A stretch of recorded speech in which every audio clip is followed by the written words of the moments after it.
ನಮಸ್ಕಾರ ಸ್ನೇಹಿತರೆ ನೀವು ಕೂಡ ಸರ್ಕಾರಿ ನೌಕರರಾಗಿದ್ದರೆ 2026ಕ್ಕೂ ಮುನ್ನವೇ ಕೇಂದ್ರ ಸರ್ಕಾರದಿಂದ ನಿಮಗೊಂದು ಜಾಕ್ಪಾಟ್ ಬಂದಿದೆ ಅಂತ ಹೇಳಬಹುದು. ಹೌದು, ಕೇಂದ್ರ ಸರ್ಕಾರ ಈಗ 8ನೇ ವೇತನ ಆಯೋಗ ಜಾರಿಯ ಬಗ್ಗೆ ಬಹುದೊಡ್ಡ ಘೋಷಣೆಯನ್ನ ಮಾಡಿದೆ. 8ನೇ ವೇತನ ಆಯೋಗವನ್ನು ದೇಶಾದ್ಯಂತ ಜಾರಿಗೆ ತರಲು ಈಗ ಕೇಂದ್ರ ಸರ್ಕಾರ ನಿರ್ಧಾರವನ್ನು ಮಾಡಿದೆ. ಹಾಗಾದರೆ ದೇಶಾದ್ಯಂತ 8ನೇ ವೇತನ ಆಯೋಗ ಯಾವಾಗ ಜಾರಿಗೆ ಬರುತ್ತೆ ಮತ್ತು 8ನೇ ವೇತನ ಆಯೋಗದ ಬಗ್ಗೆ ಕೇಂದ್ರ ಸರ್ಕಾರ ಹೇಳಿದ್ದೇನು ಅನ್ನೋದರ ಬಗ್ಗೆ ಇಂಚಿಂಚು ಮಾಹಿತಿಯನ್ನು ಈ ವಿಡಿಯೋದಲ್ಲಿ ನಾವು ನಿಮಗೆ ತಿಳಿಸಿಕೊಡ್ತೀವಿ. ವಿಡಿಯೋ ತುಂಬ ಇನ್ಫಾರ್ಮೇಟಿವ್ ಆಗಿದೆ, ಎಲ್ಲೂ ಸ್ಕಿಪ್ ಮಾಡದೆ ನೋಡಿ. ಹಾಗೂ ಈ ಮಾಹಿತಿಯನ್ನು ಪ್ರತಿಯೊಬ್ಬ ಸರ್ಕಾರಿ ನೌಕರರಿಗೆ ಶೇರ್ ಮಾಡಿ ಹಾಗೂ ಈ ವಿಡಿಯೋಗೆ ಒಂದು ಲೈಕ್ ಕೊಡಿ.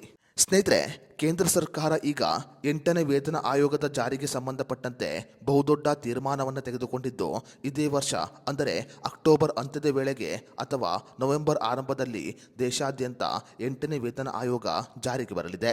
ಅದೇ ರೀತಿಯಲ್ಲಿ 8ನೇ ವೇತನ ಆಯೋಗಕ್ಕೆ ಸಂಬಂಧಪಟ್ಟಂತೆ ಸಮಿತಿಯನ್ನು ರಚನೆ ಮಾಡಿದ ನಂತರ ವೇತನ ಹೆಚ್ಚಳ, ಫಿಟ್ಮೆಂಟ್ ಅಂಶ ಮತ್ತು ತುಟ್ಟಿ ಭತ್ಯೆಯನ್ನು 8ನೇ ವೇತನ ಆಯೋಗಕ್ಕೆ ಲಿಂಕ್ ಮಾಡುವ ಕುರಿತಂತೆ ಕೆಲಸಗಳು ಆರಂಭವಾಗುತ್ತೆ. ಹಲವು ವರ್ಷಗಳಿಂದ ಕೇಂದ್ರ ಸರ್ಕಾರಿ ನೌಕರರು ಮತ್ತು ಪಿಂಚಣಿದಾರರು 8ನೇ ವೇತನ ಆಯೋಗ ಯಾವಾಗ ಜಾರಿಗೆ ಬರುತ್ತದೆ ಅನ್ನುವ ಪ್ರಶ್ನೆಯನ್ನ ಕೇಂದ್ರ ಸರ್ಕಾರದ ಮುಂದೆ ಇಟ್ಟಿದ್ದರು. ಸದ್ಯ ಕೇಂದ್ರ ಸರ್ಕಾರ ಈಗ 8ನೇ ವೇತನ ಆಯೋಗಕ್ಕೆ ಸಂಬಂಧಪಟ್ಟಂತೆ ಬಿಗ್ ಅಪ್ಡೇಟ್ ಅನ್ನ ಬಿಡುಗಡೆ ಮಾಡಿದ್ದು ಅಕ್ಟೋಬರ್ ಅಂತ್ಯದ ವೇಳೆಗೆ ಅಥವಾ ನವೆಂಬರ್ ಆರಂಭದಲ್ಲಿ ದೇಶಾದ್ಯಂತ 8ನೇ ವೇತನ ಆಯೋಗ ಜಾರಿಗೆ ಬರಲಿದೆ. ದೇಶದಲ್ಲಿ 8ನೇ ವೇತನ ಆಯೋಗ ಜಾರಿಗೆ ಬಂದ ನಂತರ ಕೋಟ್ಯಾಂತರ ಸರ್ಕಾರಿ ನೌಕರರು ಮತ್ತು ಪಿಂಚಣಿದಾರರು ಅಧಿಕ ಆದಾಯವನ್ನು ಪಡೆದುಕೊಳ್ಳಲಿದ್ದಾರೆ. ಇನ್ನು ಹಿಂದಿನ ವೇತನ ಆಯೋಗದಂತೆ ಈ ಬಾರಿಯೂ ಕೂಡ ಆಯೋಗದ ಆದೇಶವನ್ನು ನಿವೃತ್ತ ಸುಪ್ರೀಂ ಕೋರ್ಟ್ ನ್ಯಾಯಾಧೀಶರು ಅಥವಾ ಹಿರಿಯ ಅಧಿಕಾರಿಗಳಿಗೆ ನೀಡಲಾಗುತ್ತೆ. ಅದೇ ರೀತಿಯಲ್ಲಿ 8ನೇ ವೇತನ ಆಯೋಗದ ಸಮಿತಿಯಲ್ಲಿ ಅರ್ಥಶಾಸ್ತ್ರಜ್ಞರು, ಹಣಕಾಸು ತಜ್ಞರು ಮತ್ತು ನಾಗರಿಕ ಸೇವಾ ನಿಯಮಗಳ ಬಗ್ಗೆ ಪರಿಚಿತರಾದವರು ಸೇರಿರುತ್ತಾರೆ.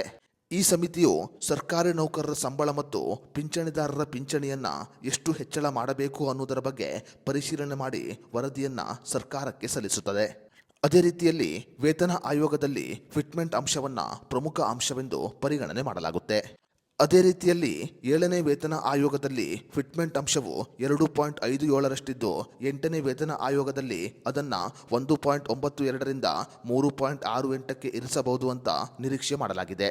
ದೇಶದಲ್ಲಿ 8ನೇ ವೇತನ ಆಯೋಗ ಜಾರಿಯಾದ ನಂತರ ಡಿಎಯಲ್ಲಿ ಕೂಡ ಹೆಚ್ಚಳ ಆಗುವುದನ್ನು ನಾವು ನಿರೀಕ್ಷೆ ಮಾಡಬಹುದು. ದೇಶದಲ್ಲಿ 8ನೇ ವೇತನ ಆಯೋಗ ಜಾರಿಯಾದ ನಂತರ ಡಿಎ ಸುಮಾರು 60%ಗೆ ಏರಿಕೆಯಾಗುವ ಸಾಧ್ಯತೆ ಇದೆ. ಇನ್ನು 8ನೇ ವೇತನ ಆಯೋಗ ಜಾರಿಯಿಂದ ಪಿಂಚಣಿದಾರರು ಕೂಡ ಅಧಿಕ ಪಿಂಚಣಿಯನ್ನು ಪಡೆದುಕೊಳ್ಳುತ್ತಾರೆ.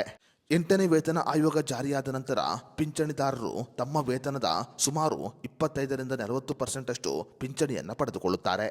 ಸ್ನೇಹಿತರೆ, ಕೇಂದ್ರ ಸರ್ಕಾರಿ ನೌಕರರಿಗೆ 8ನೇ ವೇತನ ಆಯೋಗ ಜಾರಿಯಾಗುತ್ತಿರುವುದರ ಬಗ್ಗೆ ನಿಮ್ಮ ಅನಿಸಿಕೆ, ಅಭಿಪ್ರಾಯವನ್ನು ನಮಗೆ ಕಮೆಂಟ್ ಬಾಕ್ಸ್ನಲ್ಲಿ ತಿಳಿಸಿ.